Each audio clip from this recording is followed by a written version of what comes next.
Hello everyone.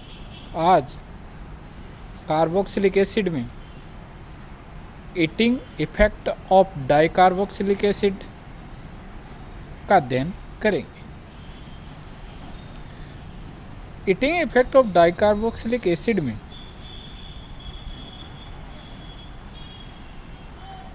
Blanc नाम करके एक साइंटिस्ट ने एक रूल दिया, जिस रूल का नाम पड़ा ब्लांक रूल।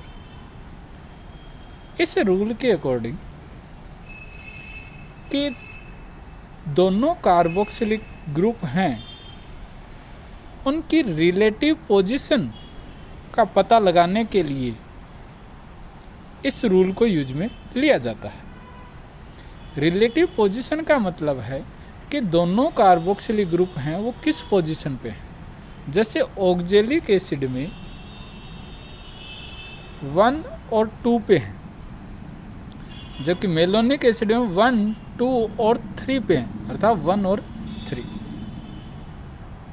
इसी तरह अपन सक्सिनिक की बात करें तो सक्सिनिक एसिड में CH2, CH2, COOH और COOH 1, 2, 3 और 4। इसका मतलब ये है कि रिलेटिव पोजीशन किसकी, डाइकार्बोक्सिलिक एसिड का पता लगाने के लिए ब्लांक रूल को यूज में लिया जाता है। इस ब्लांक रूल के अकॉर्डिंग जब डाइकार्बोक्सिलिक एसिड को हीट किया जाता है तो या तो एनहाइड्राइड बनता है, या साइक्लिक कीटोन बनता है, या जनरल कम कार्बन का या लोवेस्ट कार्बन का एक मोनो कार्बोक्सिलिक एसिड बनता है। इस चीज़ को फिर से सुने कि जब भी डाइकार्बोक्सिलिक एसिड को हीट किया जाता है तो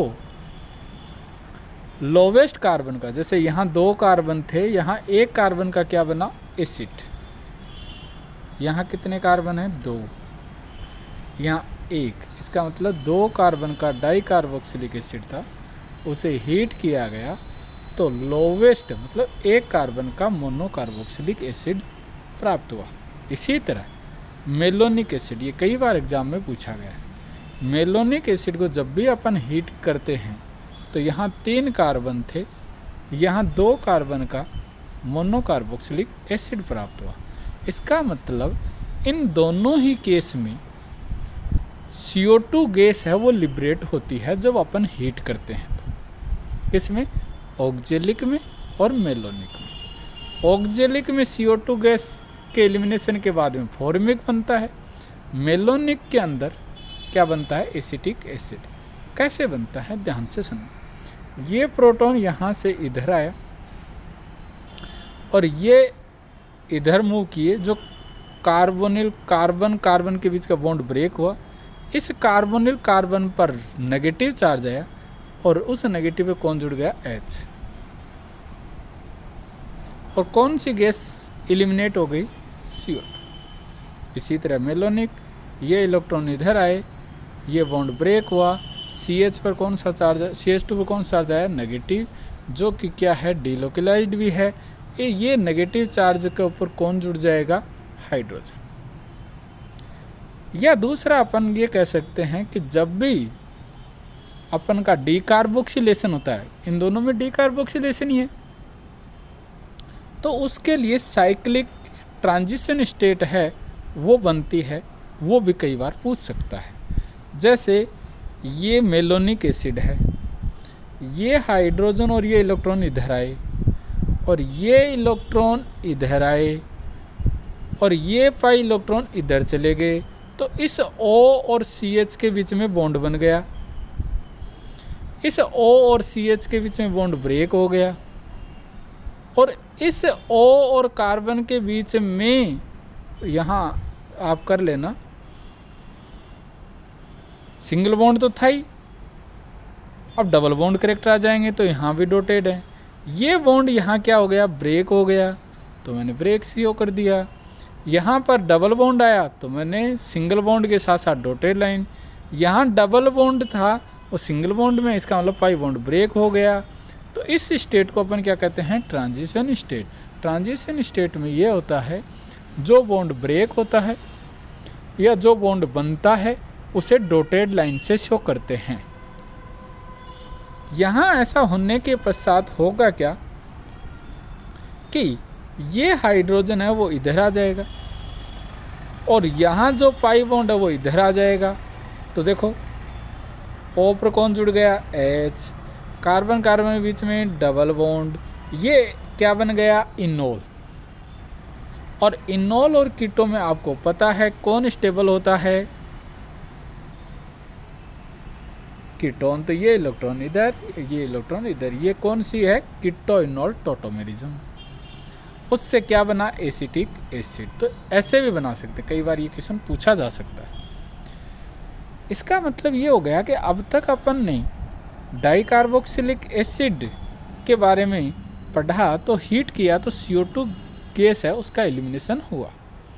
अब है कि सक्सिनिक एसिड को हीट करते हैं तो वाटर का एलिमिनेशन होता है। उससे क्या बनता है, एनहाइड्राइड बनता है, anhydride C double bond O C double bond O। इसका मतलब यहाँ कोई कार्बन है वो डिक्रीज नहीं होता।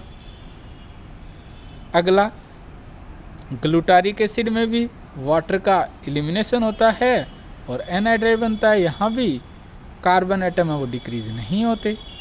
इसका मतलब ध्यान से सुनना, ये 1, ये 2, ये 3 और ये 4, ये 1, ये 2, ये 3, ये 4, ये 5। इसका मतलब ये हो गया कि 1,4 और 1,5 डाइकार्बोक्सिलिक एसिड को जब अपन हीट करते हैं तो वाटर का मॉलिक्यूल है वो एलिमिनेट होता है और क्या बनता है, एनहाइड्राइड। याद रखना, सक्सिनिक और ग्लूटारिक को जब भी हीट करते हैं तो क्या बनते हैं उसके, एनहाइड्राइड।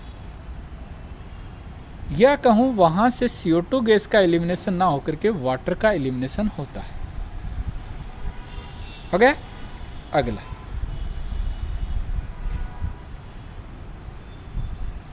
अगला है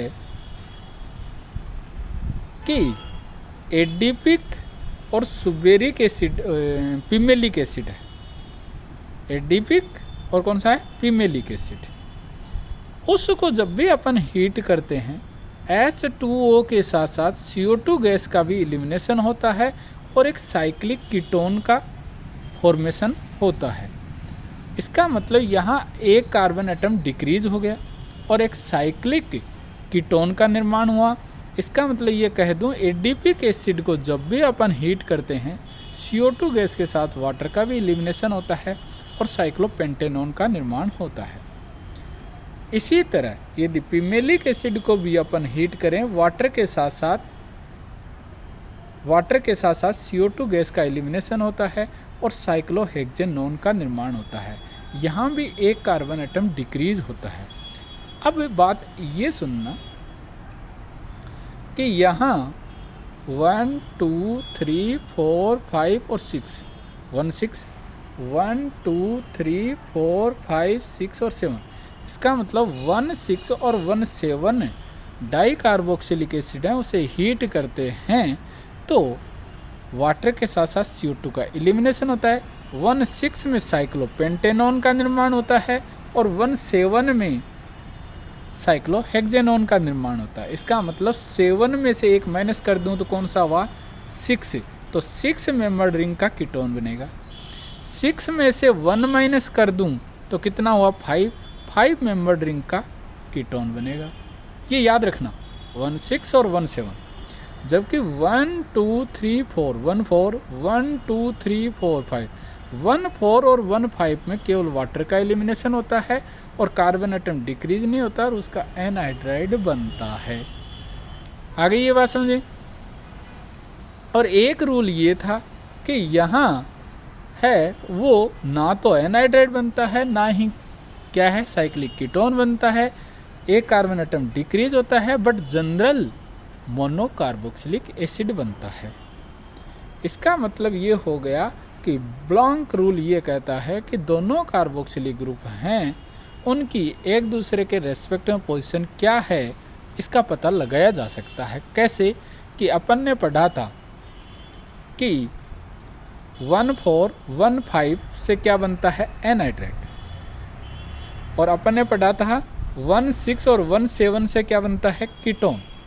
इसका मतलब अपन ये पहचान सकते हैं, यदि 17 है तो साइक्लोहेक्सेनोन,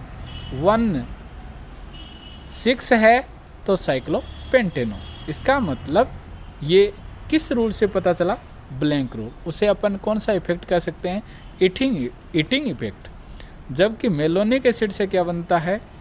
एसिटिक एसिड। यदि मेलोनिक एसिड, यदि अपन एसिड है उसको हीट करें, एसिटिक एसिड बनता है, इसका मतलब वो मेलोनिक एसिड था। यदि फॉर्मिक एसिड बनता है तो अपन का वो कौन सा था? Oxalic acid. Next, effect of dehydrating agent.